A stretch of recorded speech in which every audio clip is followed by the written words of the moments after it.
IKIM Inspirasi Inforia Islami. Bismillahirrahmanirrahim. Assalamualaikum warahmatullahi wabarakatuh. Selamat malam semua. Rakan-rakan saya kembali bersiaran bertemankan saya Faiz Haji Osman saat ini. InsyaAllah saya teman-teman anda sehingga jam 12.30 malam nanti. Dan hari ini untuk edisi hari Rabu, kita nak bawakan perkongsian bersama-sama dalam satu lagi segmen untuk kita dapatkan tambah lagi perkongsian ilmu kita, bicara kita pada malam ini bersama dengan Tuan Guru kita Habib Najmuddin Uthman Al-Khairit. Assalamualaikum Habib. Assalamualaikum warahmatullahi wabarakatuh. Habib sihat Habib Alhamdulillah.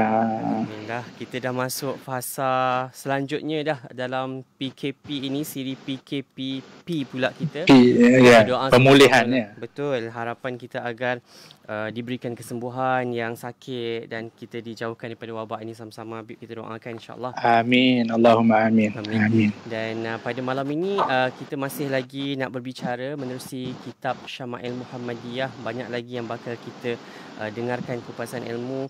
Saya seperti biasa Habib nak ajak semua rakan-rakan pendengar kita yang dekat rumah yang ada kitab Syama'il Muhammadiyah. Saya percaya semua rakan-rakan kita ramai yang ada kitab ini di rumah. Jadi jadikan ini usrah kita, seisi keluarga duduk sama-sama. Dengarkan pengajian ilmu. Kita nak teruskan tajuk kita akhlak Rasulullah sallallahu alaihi wa alihi washabihi wa baraka wasallam. Allahumma salli ala sayyidina Muhammad wa ala alihi wasallam. Betul Habib insya-Allah kita nak sambung.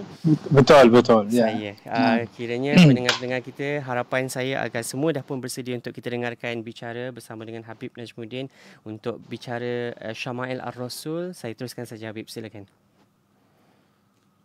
Bismillahirrahmanirrahim. Alhamdulillahi rabbil alamin, wassalatu wassalamu ala sayyidil mursalin wa imamil muttaqin sayyidina wa maulana Muhammad wa ala alihi wa sahbihi wa man tabi'ahum bi ihsan ila yaumiddin. Subhanaka la ilma lana illa ma 'allamtana innaka antal alimul hakim. Wa la haula wa la quwwata illa billahil aliyyil azim. Amma ba'du. Terima kasih kepada DJ pada malam ini, Saudara Faiz bin Haji Osman, hafizahullah wa ra'ah.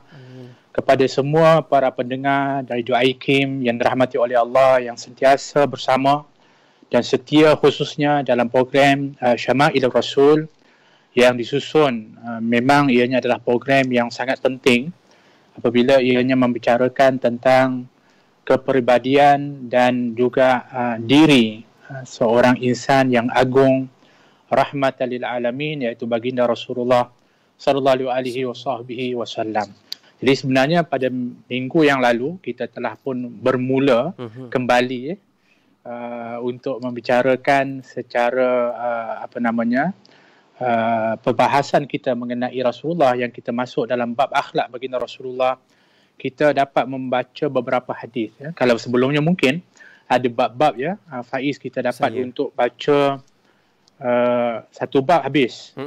Tapi bab akhlak ni hadisnya panjang, banyak, dan ada yang panjang-panjang. Kerana kalau nak memperkatakan tentang akhlak Nabi ini tak pernah habis ya. Kerana ianya adalah merupakan daripada keagungan baginda Rasulullah sallallahu alaihi wasallam.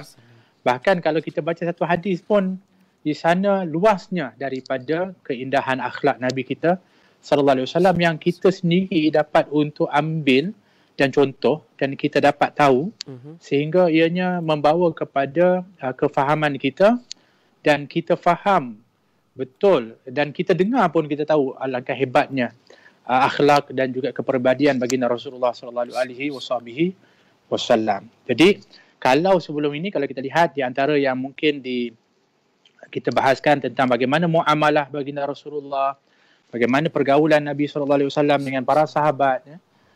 Berbagai kita panggil kategori, ada yang orang biasa, ada hamba, ada orang yang dewasa, ada kanak-kanak.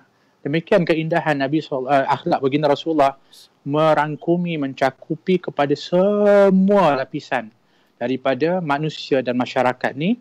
Dan bagaimana Nabi SAW mempamerkan keindahan akhlak itu sesuai dengan maksud daripada apa yang Nabi pesan, supaya kita ni menghormati kepada orang yang tua dan mengasihi kepada yang lebih muda daripada kita dan berbuat baik kepada siapa pun. Ini adalah merupakan kunci akhlak baginda Rasulullah SAW. Jadi hari ini insyaAllah kita akan membicarakan hadis sambungan daripada bab akhlak baginda Rasulullah ini. Hadis kalau kita yang ikut dan juga ada kitab, insya-Allah rata-rata rumah kita ni insya-Allah lah. Dan kalau tak ada, kena ada lah ni kitab Syama'il Muhammadiyah ni. Sebab ianya adalah merupakan daripada kitab yang kita kata wajib ada lah kalau boleh di rumah kita ni, supaya dapat kita ambil sebagai rujukan dan anak-anak keluarga kita juga boleh untuk rujuk dan juga dapat membaca, mengenali kepada Nabi kita Muhammad sallallahu alaihi wasallam. Jadi hadis yang kita baca ini hadis yang ke-326 an Anas bin Malik radhiyallahu anhu, daripada Anas bin Malik radhiyallahu anhu, an Rasulullah sallallahu alaihi wasallam, daripada Rasulullah sallallahu alaihi wasallam, annahu kana indahu rajulun bihi atharu sufrah. Jadi Anas bin Malik cerita satu hari ada orang datang duduk dekat dengan Nabi sallallahu alaihi wasallam, hadir di dalam majlis Nabi, duduk dekat dengan Nabi, dan dia pada waktu itu pakai baju atau pakaian yang ada kesan warna kuning dekat baju dia.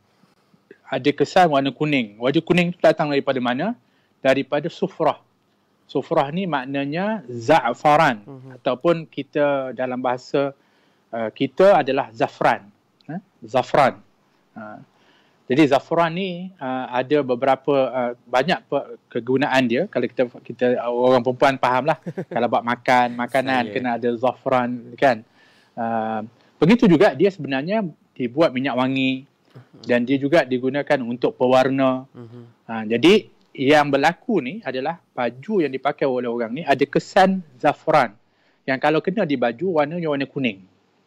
Jadi bermakna mungkin dia pakai minyak wangi yang banyak sehingga bekas zafran itu ada dekat baju dia dan berwarna kuning. Ketika tu dia duduk dekat dengan Nabi SAW.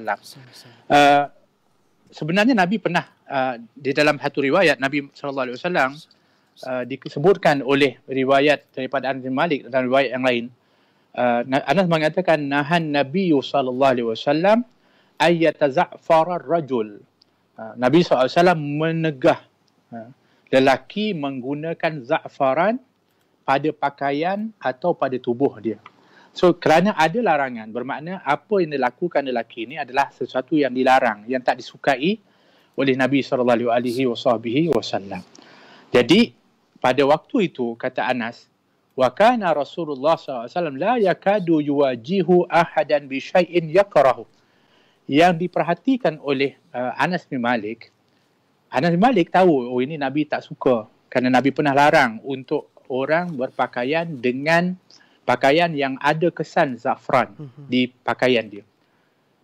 Jadi Anas kata, Anas tahu Nabi tak suka, tapi kebiasaan Nabi ini, kata Anas bin Malik, hampir tidak pernah menegur secara berdepan dengan seseorang. Nabi ni kalau menegur seseorang itu jarang sekali kalau menegur secara berdepan. Tapi bukan tak pernah dan bukan Nabi tak pernah buat.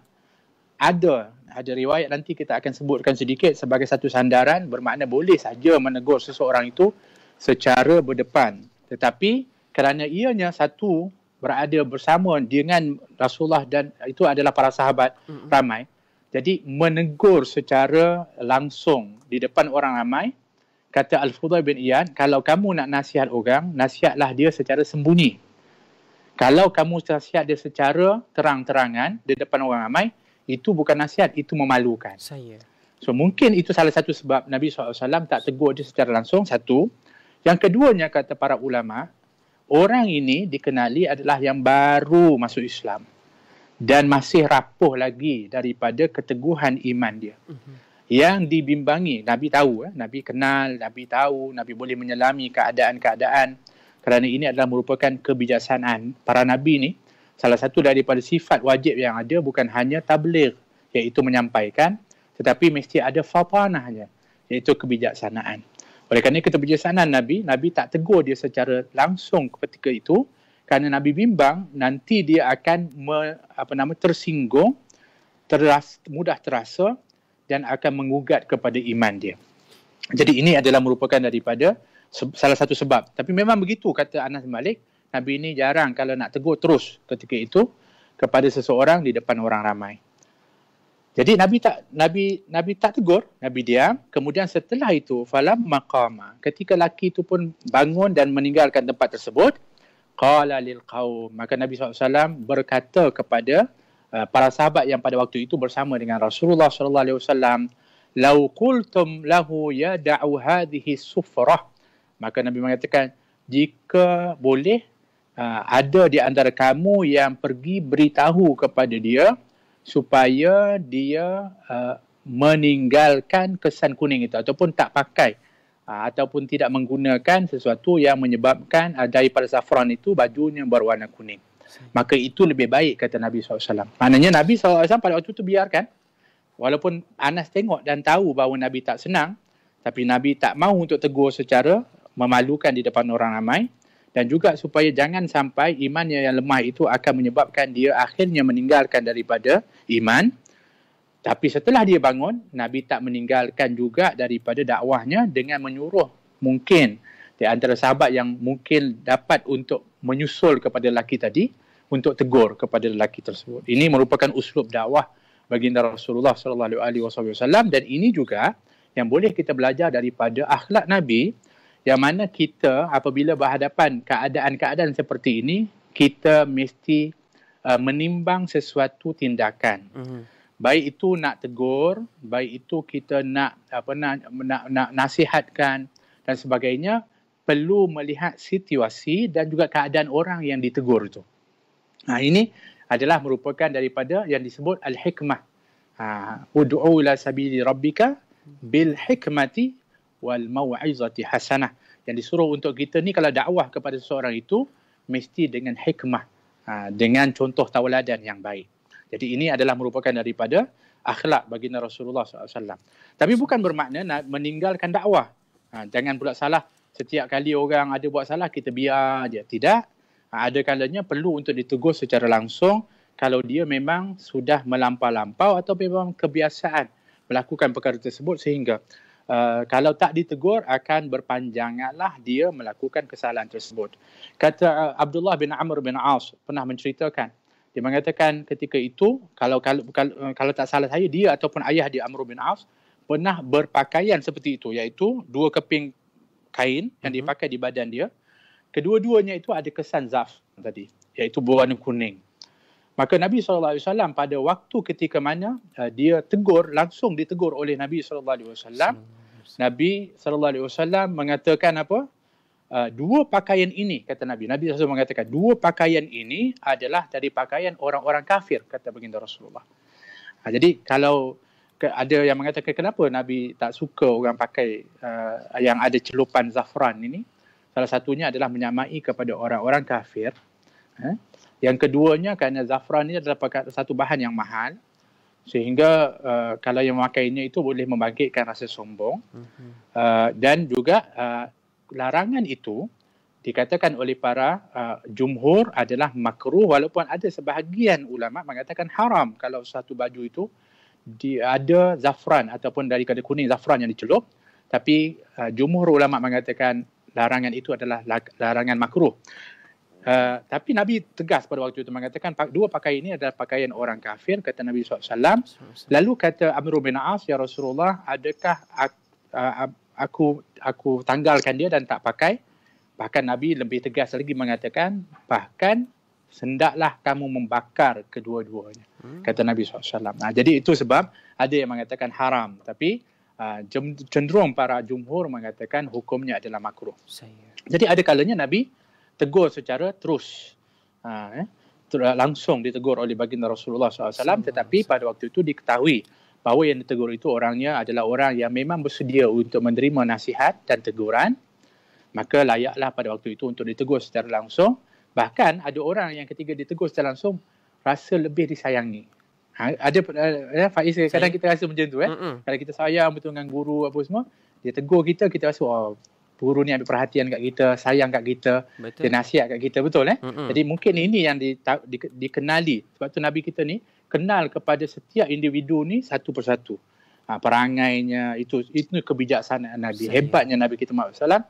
Ini tidak akan ada kecuali orang yang prihatin atau memberikan perhatian kepada para sahabat atau kepada para umat.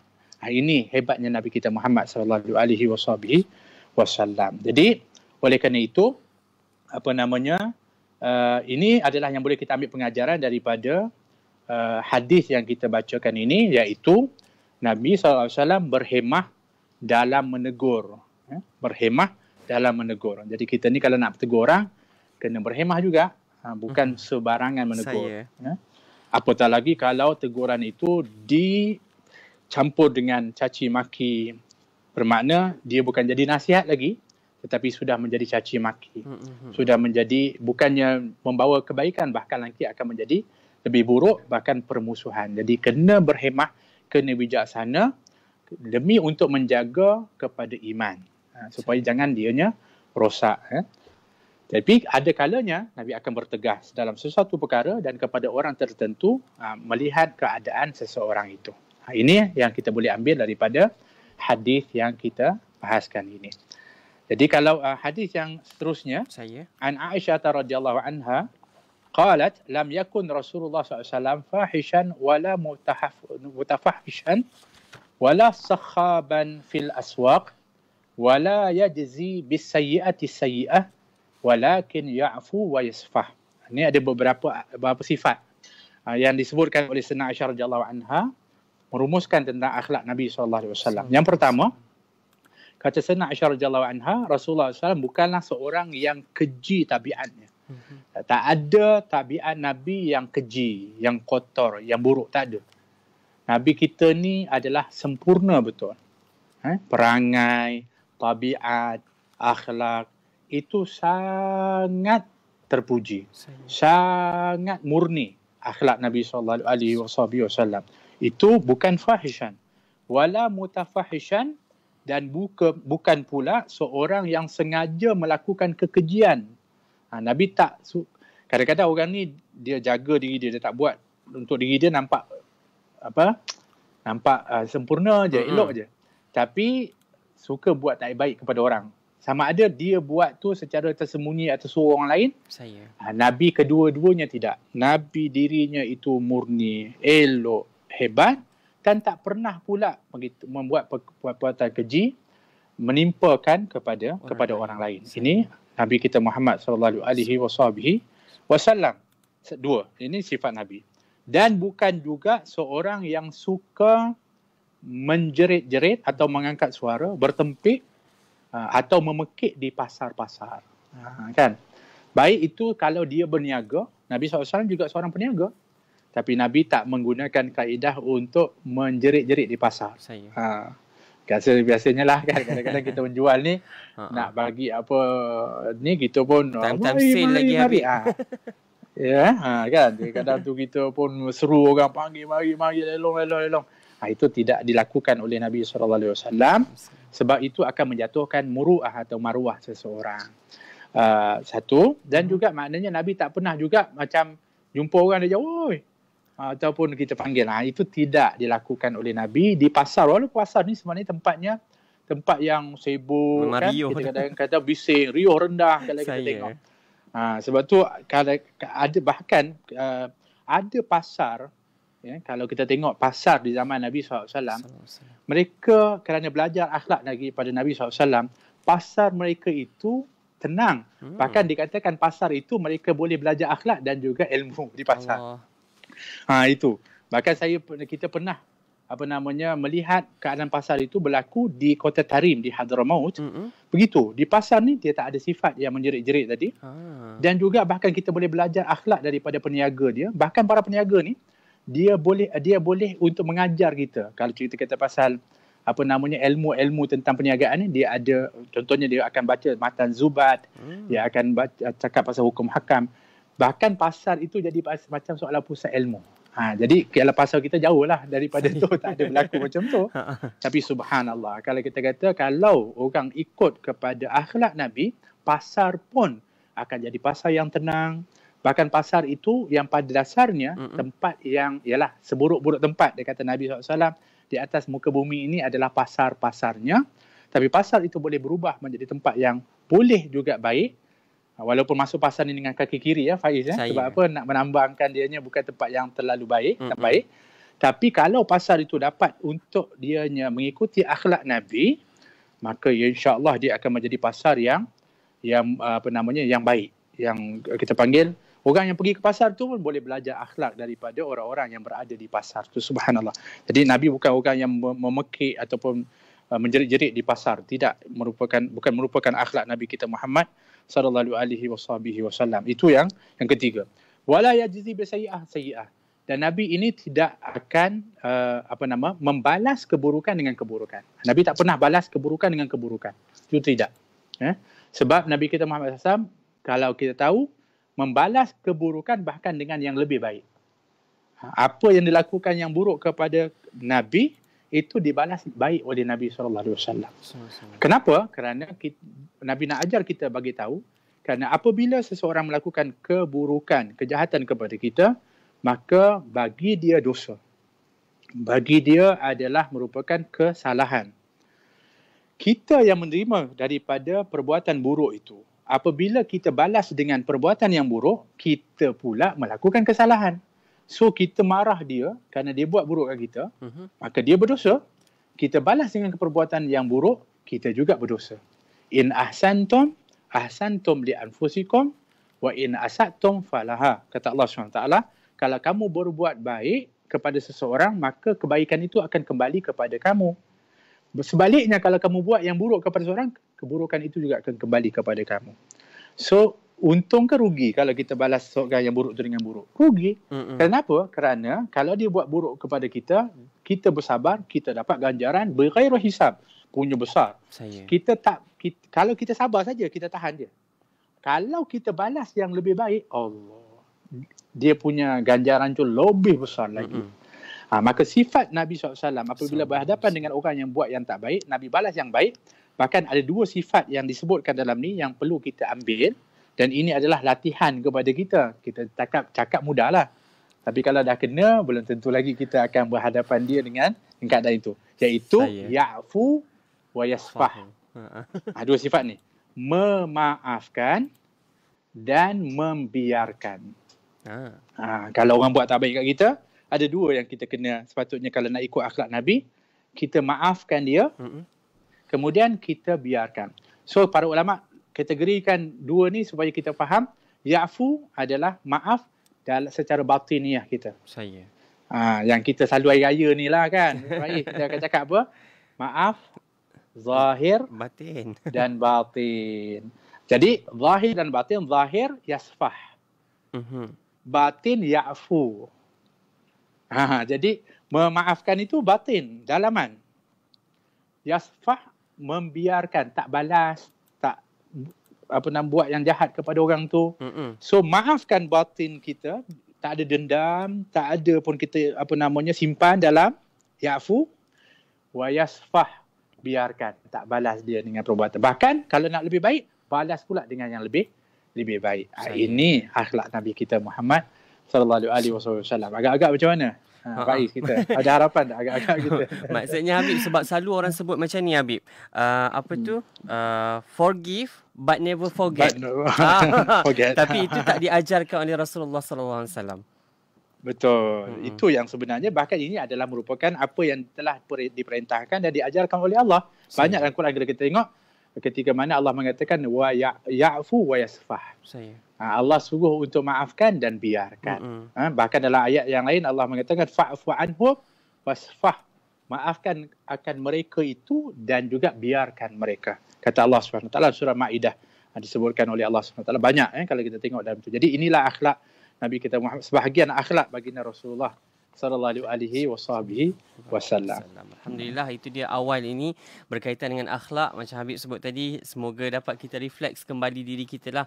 Hari ini adakah macam betul-betul kita ikut apa yang Nabi ajarkan dalam kehidupan kita, memaafkan dan biarkan dan lupakan, tak balas dengan kejahatan. Jadi kita nak tengok balik diri kita hari ini. Kalau sebelum-sebelum ini berlalu dengan perkara-perkara forgive but never forget, selepas ini insya-Allah kita boleh memaafkan dan melupakan kisah-kisah itu. Buang terus. Sebab saya percaya kalau kita maafkan orang dan kita let go, kita sendiri yang rasa tenang. Betul Habib? Betul, betul. Saya. Kita nak rehat seketika. Kembali selepas ini dalam perkongsian dalam Syama'il Rasul. Banyak lagi yang kita nak bicarakan berkaitan dengan akhlak baginda Rasul sallallahu alaihi wa alihi washabihi wa baraka wasallam. Jangan ke mana-mana, kembali seketika nanti. Ingat ni tentang minta maaf lah orang-orang yang mabuk ni sehingga Betul. membawa kemudaratan kepada orang lain, kesian ya. Orang-orang lain yang tertimpa daripada kemudaratan itu dengan sebab daripada perbuatan orang itu. Jadi jangan sampai kita ni sebagai seorang Islam yang kita belajar akhlak daripada Nabi, kita tidak berakhlak dengan akhlak yang mulia itu, insya-Allah. Jadi kalau kita tengok dalam hadis yang seterusnya daripada Aisyah radhiyallahu anha, qalat ma daraba Rasulullah sallallahu alaihi wasallam bi yadihi syai'an qat illa ayujahida fi sabilillah wala daraba khadiman aw imra'atan. Kata Aisyah radhiyallahu anha, isteri baginda Rasulullah tercinta, dia mengatakan tentang Rasulullah ini, tidak pernah sekalipun Rasulullah SAW memukul sesuatu dengan tangannya. Jadi Nabi ni punya baik, dia tak pernah pukul orang dengan tangan dia. Jadi kalau begitu bermakna kalau kita kata Nabi ni seorang ketua, Nabi seorang suami, Nabi seorang ayah, Nabi seorang tuan kepada orang-orang yang berkhidmat, tapi sekalipun Nabi tak pernah menaikkan tangan dia. Macam mana? Ini akhlak Nabi kita Muhammad SAW. Bermakna Nabi tak pernah pukul, Nabi tak pernah cubit, Nabi macam-macam. Bahkan kalau kita undur sikit hadis yang sebelumnya, Anas kata bercakap pun, cheese pun, pun tak diucapkan oleh baginda Rasulullah SAW. Mulianya akhlak Nabi kita Muhammad SAW. Illa kecuali ayyujahida fi sabilillah, kecuali kalau berjihad di jalan Allah. Kalau jihad fi sabilillah memang nak buat macam mana, memang perang, maka Nabi akan menggunakan kekuatan. Tapi dalam, kalau kita tengok lipatan sejarah, Nabi SAW ini mengikuti peperangan itu sebanyak 19 peperangan. Nabi turut serta dalam peperangan sebanyak 19 peperangan. Pun begitu, kalau dibahaskan oleh para ulama, yang pernah terbunuh di tangan Nabi ini hanya seorang saja. Ya, maknanya seorang yang pernah terbunuh. Bahkan orang yang dibunuh di tangan seorang Nabi, disebutkan dalam hadis, adalah orang yang paling jahat, orang yang paling dahsyat, dia akan diazab oleh Allah Subhanahu Wa Taala. Sebab itulah mungkin kalau Nabi ni rahmatan lil alamin, Nabi ni kuat, Nabi ni gagah, tapi Nabi akan berkira. Maksud berkira ni maksudnya Nabi pastilah akan jaga supaya jangan sampai seseorang itu akan mudah dilaknat oleh Allah. Bahkan dalam keadaan sukar, payah Nabi pun, Nabi akan mendoakan kebaikan kepada musuh. Tapi kerana orang ni memang terlalu sombong, iaitu yang bernama Ubay bin Khalaf. Sombong betul dia. Sebelum mula dalam peperangan Uhud tu, dia dah heboh dah. Dia dah cakap dah, saya akan bunuh Muhammad sallallahu alaihi wasallam. Sampai berita itu kepada Nabi, Nabi mengatakan, senang je Nabi jawab. Nabi kata, bahkan aku yang akan membunuhnya, insya-Allah, kata Nabi. Begitu je. Apa yang Nabi sebut ni disampaikan balik kepada Ubay bin Khalaf. Tengok ini nak cerita kata orang-orang musyrikin ni, atau orang-orang yang pernah melihat Nabi dan mendengar Nabi ni, sebenarnya mereka ni tahu kebenaran Nabi. Tapi kerana mereka sombong, mereka takut kepentingan dunia, pangkat dan duniawi mereka. Itu di antara sebab utama mereka menolak daripada apa yang diajarkan oleh baginda Rasulullah. Ketika dia dengar Nabi mengatakan, balasan Nabi kata, aku akan membunuhnya insya-Allah, maka dia mengatakan, dia jadi takut. Kalau orang kata, kenapa kamu takut sangat? Dia kata, sebab apa yang diucapkan oleh Muhammad itu pasti akan berlaku. Masya Allah. Bahkan masa bertemu di dalam peperangan Uhud, pada waktu dia mengincar Nabi dan akhirnya dia berhampiran dengan Rasulullah, dan apabila sahabat cuba menghalang, Nabi kata, biar aku yang berhadapan. Ketika itu Nabi lipaskan, ada yang mengatakan Nabi tombak dia, dan ada yang mengatakan Nabi ketika itu campakkan tombak, mengenai hanya sedikit daripada bawah tekuk dia ataupun bawah tekak dia. Tercalar sedikit saja. Tapi ketika itu dia menggelupur dan jatuh, akhirnya selesai, dibawa ketika itu dianya untuk dirawat, untuk dibawa pulang ke Mekah. Masa itu dia mengatakan, aku akan mati Maka orang mengatakan, alah luka sikit je. Dia mengatakan kerana Muhammad SAW mengatakan aku akan dibunuh, pasti aku akan mati dengan sebab luka ini. Betul. Tak sampai 24 jam, darah itu membuak-buak dan akhirnya dia mati. Jadi dialah di antaranya seorang yang mati di tangan Rasulullah SAW. Jadi Nabi ni orangnya selalu buat baik ke orang. Tangan Nabi ni selalu menghulurkan bantuan dan kasih sayang. Nabi tak pernah memukul kepada sesiapa pun. Kecuali kalau berjihad di jalan Allah, memang memerlukan kepada tindakan-tindakan seperti itu. Pun begitu, hanya seorang yang pernah terbunuh di tangan baginda Rasulullah SAW, iaitu Ubay bin Khalaf yang disebutkan dalam lipatan sejarah. Wala daraba khadiman aw imra'atan. Bahkan tak ada Nabi akan memukul kepada pembantu atau khadim atau hamba, dan tidak juga kepada orang-orang perempuan seperti isteri dan orang perempuan. Nabi tak akan membuat tindakan seperti itu. Ini adalah merupakan kasih sayang baginda Rasulullah SAW dengan sifat lemah lembut yang dimiliki oleh baginda Rasulullah SAW. Jadi Nabi tak pernah sakiti. Kalau ini makna fizikal. Kalau perkataan atau cis, marah, itu mental. Jadi Nabi tak pernah pun menyakiti orang lain, baik itu fizikalnya atau mentalnya. Masya Allah. Ada orang kadang-kadang fizikal dia tak buat lah. Tapi mental dia punya perkataan, dia punya torture, percakapan dia, ya Allah, menyakitkan jiwa kan. Yang ini tak dilakukan oleh baginda Rasulullah SAW. Baik, kita lanjutkan dalam hadis daripada Aisyah juga radhiyallahu anha yang menceritakan, ma ra'aitu Rasulullah sallallahu alaihi wasallam muntasiran min mazlamatin zulimaha qat ma lam yuntahak min maharimillahi ta'ala syai'un. Satu sifat lagi Sayyidina Aisyah kata, Rasulullah SAW ini tidak pernah dilihat meminta pertolongan daripada orang lain untuk membela diri Nabi SAW. Maknanya Nabi kalau ada sesuatu yang orang maki apa semua, Nabi tak kata, pergi je cakap kat dia, balas kat dia, hentam dia. Kalau Nabi nak dia ambil tindakan, Nabi suruh balas. Tidak. Ini bukan sifat Nabi kita Muhammad SAW. Kecuali kalau sekiranya dianya berkaitan dengan hak Allah SWT. Mana yang ni Nabi suruh bela sungguh-sungguh. Bahkan kalau dia berlaku, Nabi akan marah sungguh. Tapi kalau untuk diri Nabi SAW, Nabi tak suruh untuk balas. Nabi akan lebih selalu memaafkan.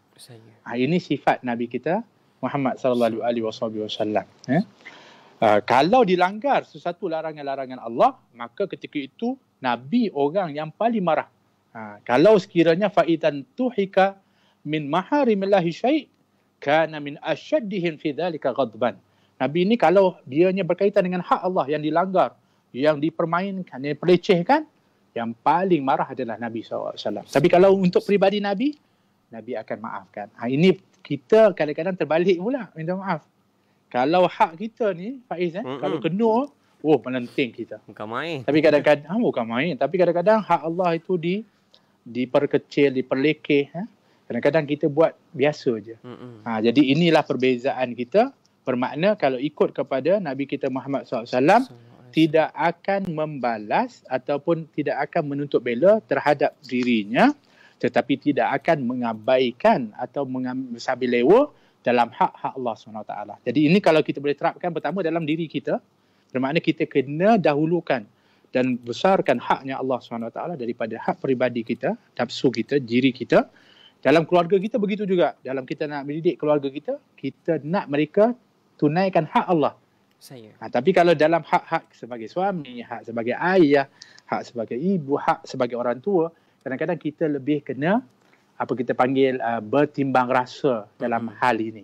Tapi ini terbalik, kadang-kadang hak kita tak ditunaikan, mula mengamuk, masak tak sedap, marah dan sebagainya. Tapi kalau hak Allah, solat kadang-kadang mereka cuai, kadang-kadang tak buat daripada kewajipan, meninggalkan banyak daripada perkara-perkara yang diperintahkan oleh Allah dan Rasul. Kadang-kadang kita sebagai suami sambil lewa, kadang-kadang kita sebagai ayah tak berapa nak ambil tahu. Kita kena betulkan balik dalam hal itu. Dan lebih luas lagi dalam hal yang lebih luas lagi. Kemudian wa ma khuyira baina amrayni illa ikhtara aisarahuma ma lam yakun ma'thaman. Dan Nabi ni kalau boleh untuk diberi pilihan. Kalau Nabi diberikan pilihan antara dua perkara, maka Nabi SAW akan pilih yang paling mudah sekali. Okey.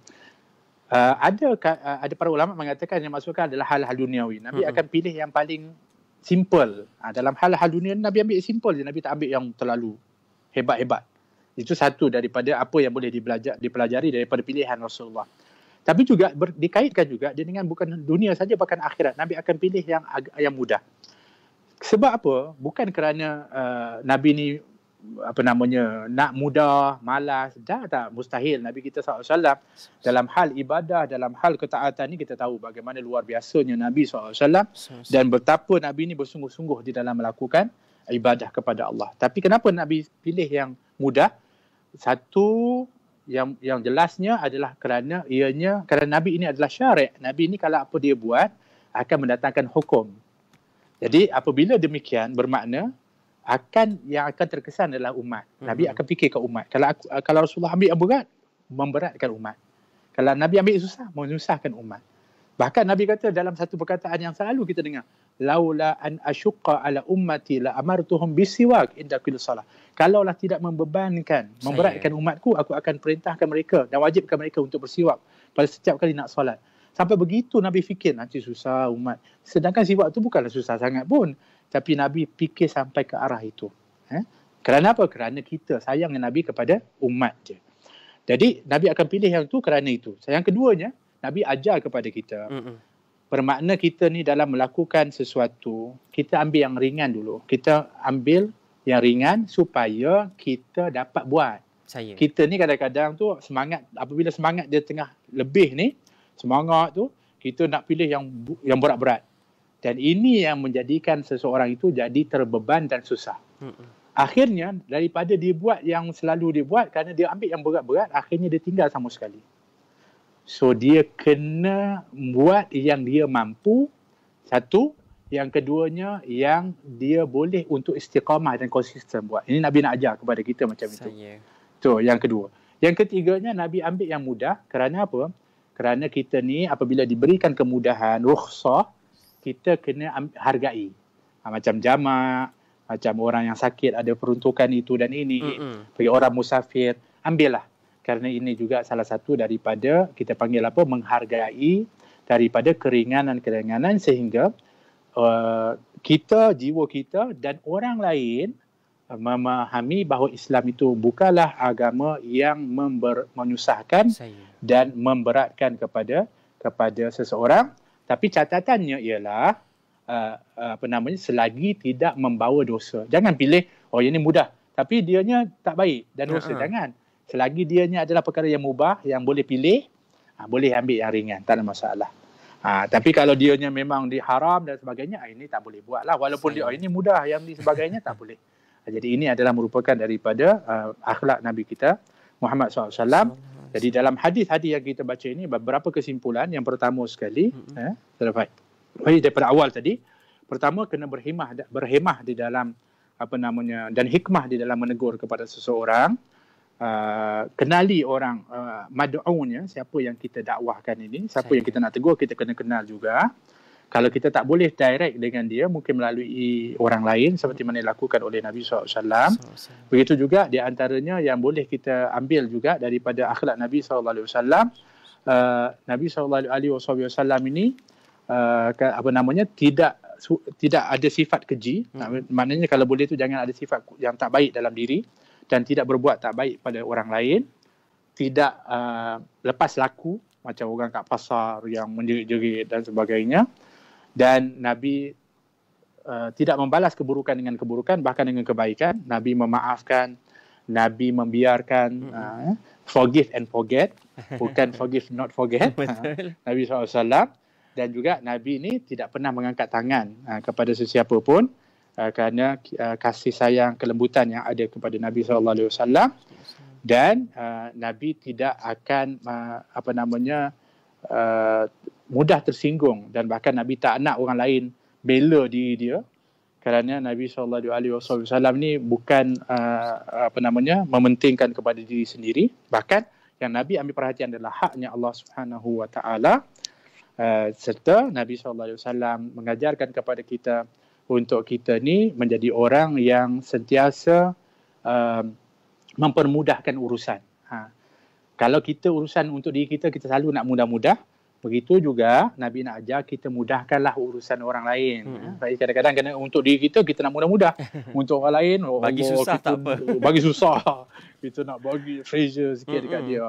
Jadi ini yang kita belajar daripada akhlak Nabi kita Muhammad sallallahu alaihi wasallam. Jadi insya-Allah mudah-mudahan manfaat. Jadi sebab itulah Faiz, kita kalau bicara tentang kita nak baca hadis ni, kalau boleh nak banyak-banyak kita nak baca. Tapi kalau dah menyentuh tentang akhlak Nabi ni luas sangat.